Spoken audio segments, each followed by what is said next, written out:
Tonight on Newswatch, Nelsonville residents vent their frustrations over the ongoing saga surrounding the transition to a different form of city government. Plus, Trump doubles down on his claims about the link between Tylenol and autism. And in sports, Ohio football's MAC opener looms against Eddie George and the Bowling Green Falcons.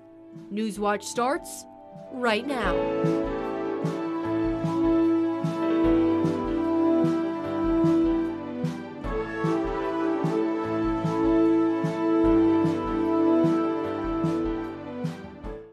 Good evening, I'm Morgan Anderson. And I'm Parker Davis. Welcome to Newswatch. This just in, residents of the city of Nelsonville expressed growing frustration over the city's ongoing legal battle in the Ohio Supreme Court during last night's council meeting. This comes as the city waits to hear if the court will reopen its case concerning candidates on the November ballot. Last week, the court ruled to not remove candidates running under Issue 23, a citizen ballot initiative that would change the city's form of government, from the ballot after the council re-appealed Issue 23 back in August. Just last night, City Manager Fred Holmes urged the council to revoke that appeal. Former Council President Greg Smith sided with Holmes, saying the council should listen to the public's wishes. The council should just say, let's do the best work we can do to institute the statutory government. Everybody put their heads together and work hard, and I'm telling you, it's going to work well. The city asked the court to reconsider its decision on Friday. As of now, the court has yet to say if it'll take the case up again. Conversations continue as Ohio lawmakers meet about redistricting the congressional maps. The bipartisan committee held its first meeting Friday. Democrats proposed a map that would give Republicans 8 seats and Democrats 7, but the map has little chance of advancing with a Republican majority. Lawmakers have until the end of November to pass a map that has 3/5 approval by the House and the Senate. A new program is aiming to make childcare more affordable for families. The launching of the Childcare Cred program was announced by Governor Mike DeWine yesterday. In the announcement, DeWine said that employees who are not worried about their kids during work are able to be more productive. Through the program, the cost of childcare will be split between the employer, employee, and the Ohio Department of Children and Youth. Applications are due May 1st of 2026. And in the same fashion, West Virginia is also launching a new pilot program to help working families with those same needs, childcare. The new plan has employers paying a portion of an employee's childcare costs. The state will pay a contribution between 50 and 100% depending on the employee's income. The program is funded by a grant from the Appalachian Regional Council and funding from the State Department of Economic Development. As of right now, nearly 30 families have signed up, and funding is expected to last until next August. Well, weather, it's been raining, some much needed rain perhaps with this drought we're in, but it's feeling humid, gross. Second day of fall, I suppose. Let's head on over to the Weather Center with Rachel Grant. Rachel, this weather's kind of funky, but for Ohio, pretty normal. What do you think? I think it's pretty normal too, and I think today especially is one of those underrated weather days. It's the crisp air coming in from fall. It was raining outside. It's one of those crisp rainy days, and that's very much underrated to me. But most of the rain from this morning is already cleared out for now. We're seeing a couple showers here in Athens passing by, but most of us are staying dry. We're seeing 78 outside, clear skies from now, that sunshine after the storms, but keep the umbrella and rain jacket nearby. We're going to need it for tonight with that isolated chance of thunderstorms and a low of 62. Luckily for us, we don't need to worry about the thunderstorms necessarily for tomorrow. We've seen that high of 75 with 80% chance of showers, pretty widespread as we're heading into Wednesday. And we'll see most of this rain really continue on tomorrow night and even into Friday, which I'll talk more about in my weather forecast. For now, we're going back to Morgan. Thanks, Rachel. The ABC show Jimmy Kimmel Live will be back on tonight after a week-long break. The show was suspended following Kimmel's comments about Charlie Kirk's death. Mary Gonzalez breaks this down and brings us more. Our long national late nightmare is over because Disney announced that Jimmy Kimmel Live will return to air Jimmy Kimmel Live will be back on ABC tonight, but not in every market. Sinclair and Nexstar, two major local TV station owners that played a pivotal role in the show's suspension, say they will continue to preempt Kimmel locally.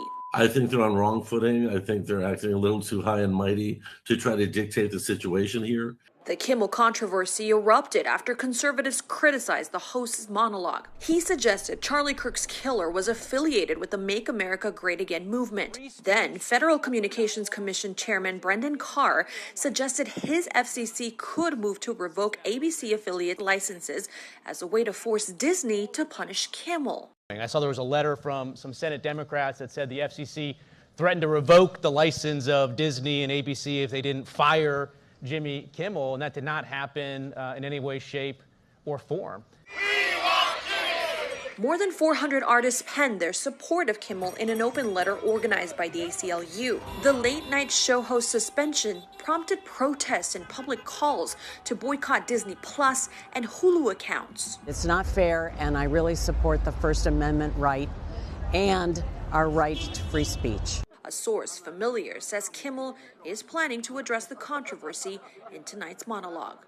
I'm Maribel Gonzalez reporting. Coming up, the public reacts to President Trump's claims about autism and Tylenol. And NASA announces their 10 newest astronauts, the latest on the astronauts and their mission. And it is finally below 80 degrees, but don't think it's out of the picture just yet. Find out what the rest of your week looks like when Newswatch returns. We are the explorer species. We can't help it. We have to wander. Every other species just stopped, but not us. We took on perilous journeys like no others had to become the only global species.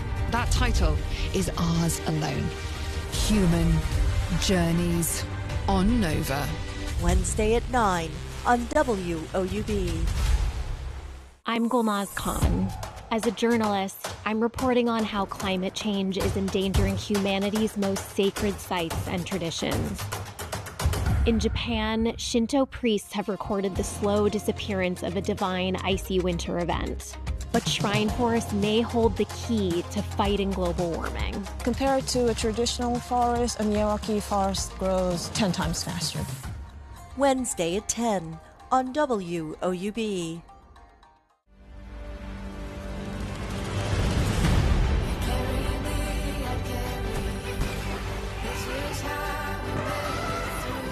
You are ready to go.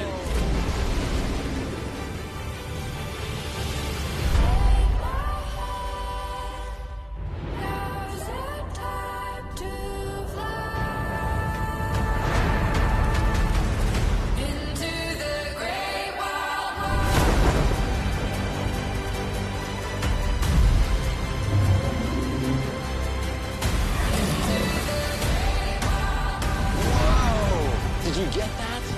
That is incredible. We are a part of a revolution. That, for me, is so exciting.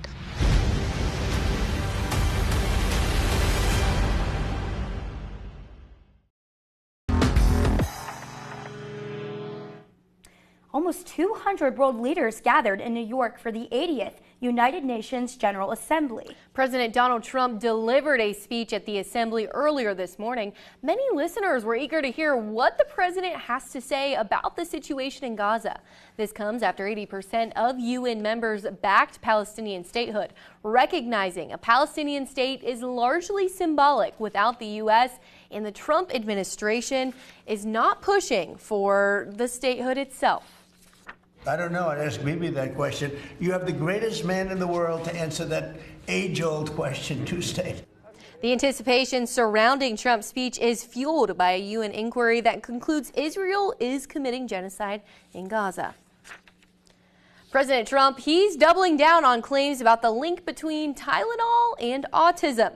The president said the Food and Drug Administration will be notifying physicians that the use of acetaminophen during pregnancy can be linked to autism and those risks that come with it. Ivan Rodriguez breaks down the announcement. don't take it.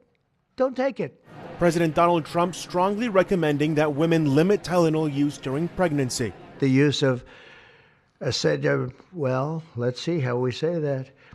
Acetaminophen. Is that okay? Which is basically commonly known as Tylenol during pregnancy, can be associated with a very increased risk of autism. Trump announced Monday that the U.S. Food and Drug Administration will be notifying physicians that the use of acetaminophen during pregnancy, quote, can be associated with a very increased risk of autism. Tylenol maker Kenvue said earlier this month it had engaged in a scientific exchange on the issue with U.S. Department of Health and Human Services officials. In a statement, the company says acetaminophen is the safest pain reliever option for pregnant women as needed throughout their entire pregnancy. First of all, I'm worried that some women might end up taking ibuprofen, for which we know there are real risks. According to a U.S. Centers for Disease Control and Prevention report published in April, the incidence of autism is on the rise, which one expert says is primarily due to a broadening of the definition and push for better screening in children. About 1 in every 31 children was diagnosed with autism by age 8 in 2022, up from 1 in 36 in 2020. In Atlanta, I'm Ivan Rodriguez. Rachel, you talked about earlier, hot, humid, but much needed rain at the same time, but it's not cooling off our temperatures. Are you come on? I mean, we're still it's pretty muggy out there. It is pretty muggy, but I'm just happy we're below 80 degrees. That's true. Yes. It was very, very humid. Such uncomfortable as soon as you walk out the door. That was brutal, and I'm glad that we're finally below that 80-degree threshold. Oh, for sure. Yesterday, I was happy. I was like, you know what? Let the rain come down. I was like, this is great. I missed it. I enjoyed it. I was so happy to see all the umbrellas out Yes. in Athens, all the rain jackets, but we are going to see multiple rounds of rain to come in the next couple of days. And especially we're seeing this system coming in from the Midwest, and that's going to bring us a lot of rain going into Thursday and even Friday. But for now, we're staying rather dry. We saw most of this rain from this morning clear out. That's heading toward Pennsylvania right now. We're going to keep a close eye on what's happening just west of us. Just near Illinois, we're seeing a lot of rain developing. That's going to come closer to us in the next couple of days. We'll be seeing multiple rounds of rain coming through, but right now we're staying on the drier side.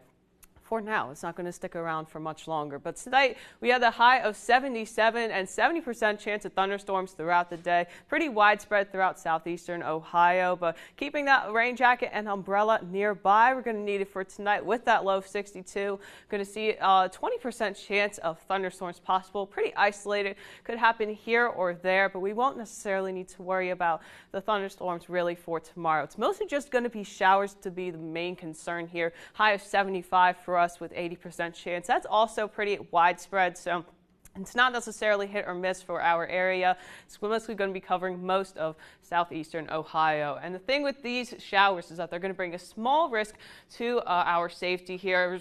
As we're noticing, most of us are in the shaded region. This is marginal risk for thunderstorms and showers to occur here. The main threat here that we're going to see is stronger winds and flooding. Flooding is going to be a concern, especially if you're near any water of any sort, any rivers, any bodies of water, any low-lying areas. These are especially areas prone to flooding. But heading into the next, tonight we'll be seeing a couple of rain showers developing here, but we're going to keep an eye as we're heading toward this massive rainstorm system. That's going to move closer to us. And as we're looking toward tomorrow afternoon, we're seeing most of this rain coming through by around Thursday afternoon, Thursday evening.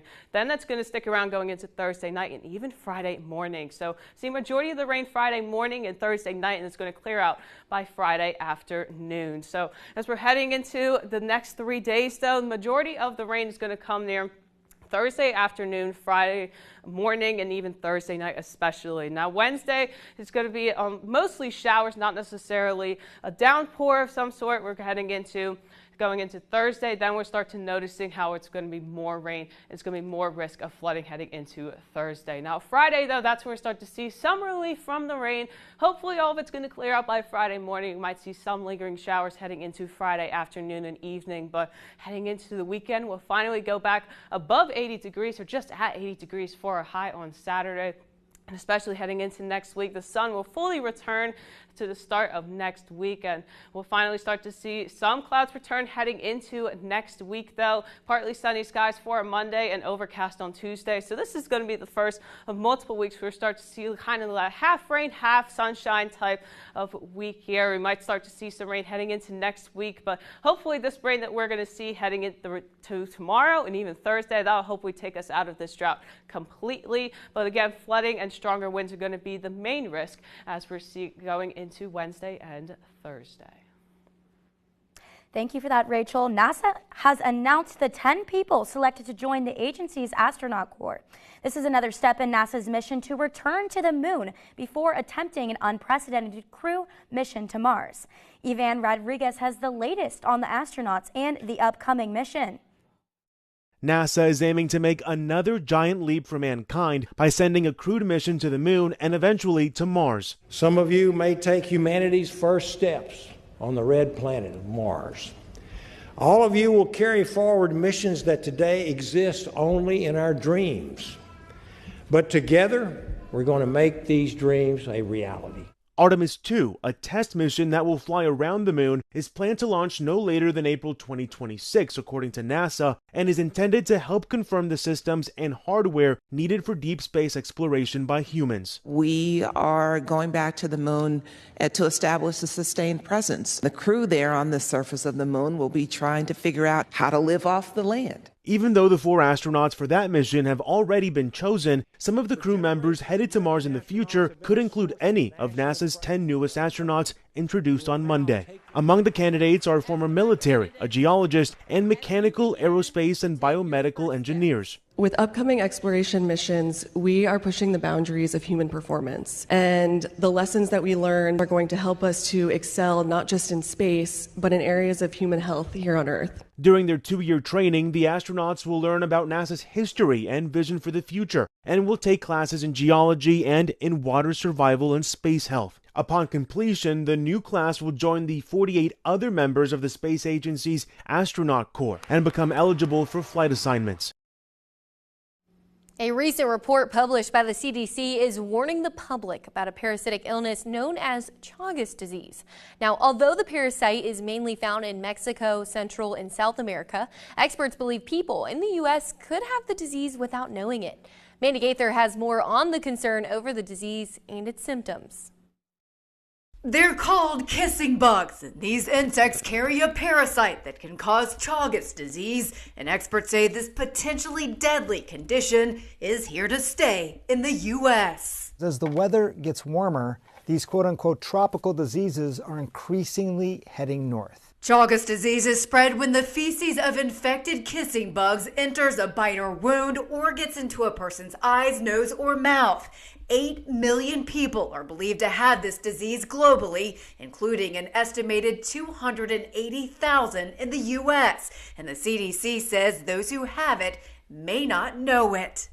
There are now 32 states where we see kissing bugs, and at least 8 states have reported human infections. Early stage symptoms can be mild or go unnoticed, but can include fever, fatigue, body aches, headache, rash, loss of appetite, diarrhea, vomiting, and the swelling of an eyelid. If left untreated, it can lead to digestive problems like an enlarged esophagus or colon, and heart problems including enlarged heart, heart failure, altered heart rate or rhythm, or sudden death. Since Chagas is caused by a parasite, anti-parasitic treatments are effective if taken early. If you wait too long, the effectiveness of the medications start to wear off because the parasite will eventually move out of the bloodstream and start to infect other organs and tissues in the body. For Health Minute, I'm Mandy Gaither. Next in sports, are you ready for MACtion? It's not midweek football yet, but Ohio opens conference play this weekend against Bowling Green. Hear from Brian Smith and more when we come back. Hey, make sure to check out all of our socials on X, Instagram, and YouTube.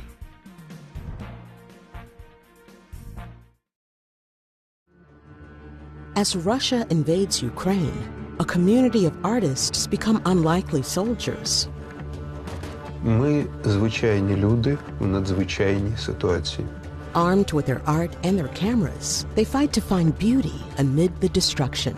Історії, що ми їх розповідаємо через мистецтво, це теж наш спротив. Porcelain War on POV. Monday at 10 on WOUB.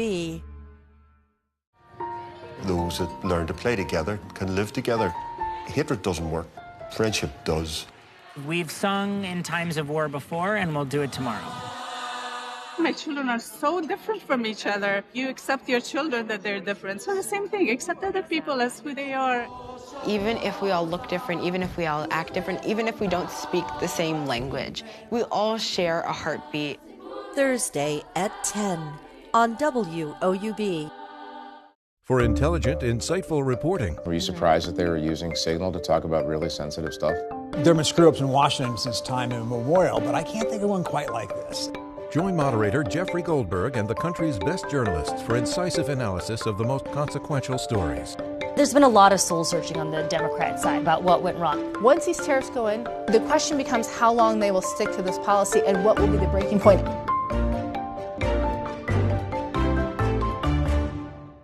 WOUB is recognizing members of our Cornerstone Society. The Cornerstone Society is a group that wants to ensure the future of public media in our region. It includes people across our area who value news, entertainment, and cultural programming, as well as the educational services WOUB provides. Also included are graduates of Ohio University who took part in the WOUB Student Professional Development Program. Thanks to the Cornerstone Society for their generous support. To learn how you can be involved, email woub@woub.org.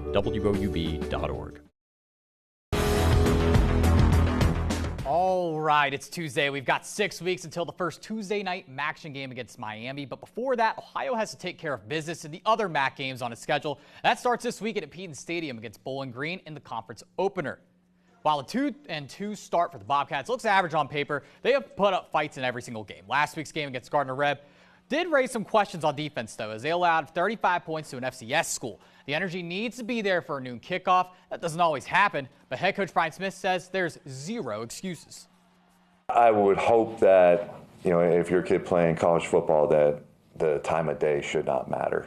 So we don't adjust our practice times, things like that. We keep to a very similar schedule. It just gets moved up. But if your kids aren't excited to play a conference opponent at your home stadium, there's some issues there. The Kermit Blosser Hall of Fame is the highest honor a Bobcat athlete can achieve, and the 2025 class was announced today with names of athletes you'd certainly remember, along with maybe the most dominant team in Ohio Bobcats history. We're going to start here with the athletes. Ohio Wrestling's Cody Walters is among the most dominant athletes in program history. He won the MAC titles 3 times, was named an NCAA All-American twice. Rudy Rott was a standout all 4 years on the baseball team, being named the Louisville Slugger Freshman All-American and led the Bobcats to a MAC title in 2016. He was named MAC Player of the Year in 2018 and 2019 as well. Finally, Kareem Reinhart helped win back-to-back team titles in the MAC for cross country, along with an individual MAC title in 2008. Let's talk some more team honors now. Ohio's cross-country team has been making a lot of noise. Actually, jumped a little bit too far ahead here. Let's take a look at the Hall of Fame honors here. Ohio volleyball, 2004, 2005. That may have been the most dominant 2-year stretch of any team in Ohio history. Jeff Carlson's team made the NCAA tournament both years, made it to the Sweet 16 in 2005, only lost 6 games total through those 2 seasons. All right, let's go ahead. Now we're going to get to those individual honors. Ohio's cross-country team has been making a lot of noise in the regular season. They're off to a hot start, led by MAC Runner of the Week, Allie Martin. Martin dominated up in Kalamazoo this week, winning the women's 6K by 12 seconds and was a top performer at the George Dales Invitational. Martin's been the leader of an Ohio team that ranks 3rd in the Great Lakes region, the team's highest ranking in several years as they look to take an automatic bid in the NCAA tournament. It's just a really big day for handing out awards now, all right? We over at Bobcat Showcase have decided on our athletes of the week, and there's a lot of firepower on offense from our 3 selections. Bryn Yankee went off at last weekend's Charlotte Invitational, tallying over 100 assists, or right at 100 assists, excuse me. C.A. Bangura, welcome back. He had his first dominant game of the year, going for over 100 yards and punching in 3 touchdowns on the ground. Lastly, Bailey Blair put up 53 kills to lead Ohio's offense at the Charlotte Invitational this week. Lots and lots of offense across the board. All right, we've got a huge week of Ohio sports coming up, so make sure to follow at Bobcats Showcase on X, Facebook, and Instagram, and check out the WOUB YouTube channel for game recaps. Let's go ahead, send it back to you. Still ahead, a Wisconsin man is given back by completing a cross-country bike ride. And here's a look at what's coming up on your public television station.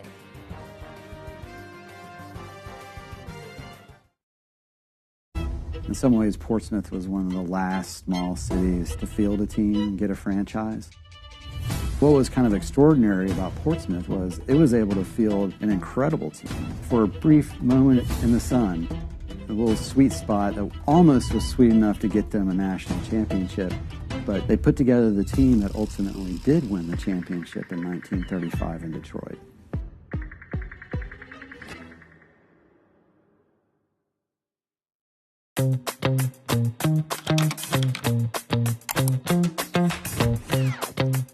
PBS viewers believe that businesses that sponsor PBS on WOUB Public Television have a commitment to quality and excellence. Sponsoring a PBS television program offers your business a unique opportunity to connect with a highly engaged, loyal, and trustful audience in a clutter-free environment, leading to increased brand awareness, positive perception, and potential for higher customer engagement. Your sponsorship is important to the community, and the rewards come back to you in the form of loyal customers. Align your organization with America's most trusted news and public affairs network. WOUB Public Television is worthy of your trust. Contact Corporate Support Director Kathy Malesic at 740-593-4909 or online at woub.org/support. CasualWorks was not designed, created, or maintained by people who studied disability. They're people who studied opportunity. If a person has very limited movement and can make little teeny circles, there's a place for you. The idea of workers contorting themselves to a job is one business model. Our business model is that the job responds to the worker.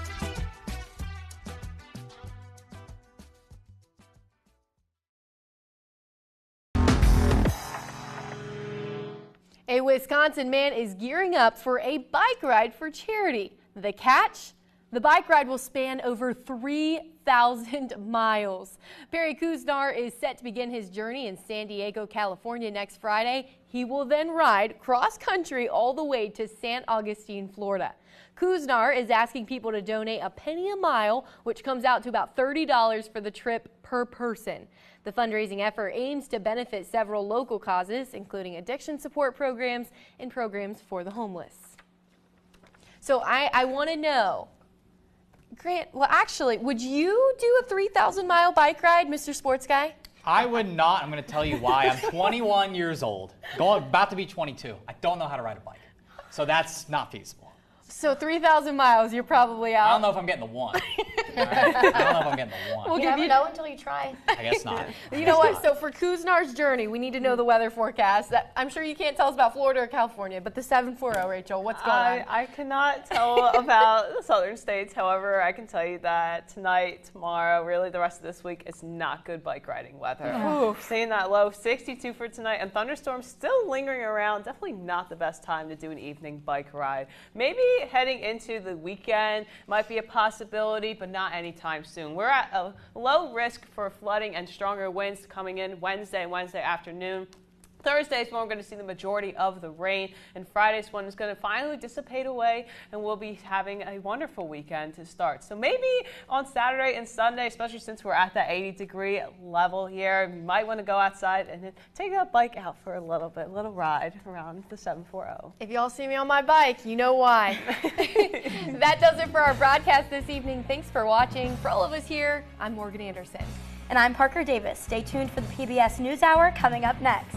Have a great night.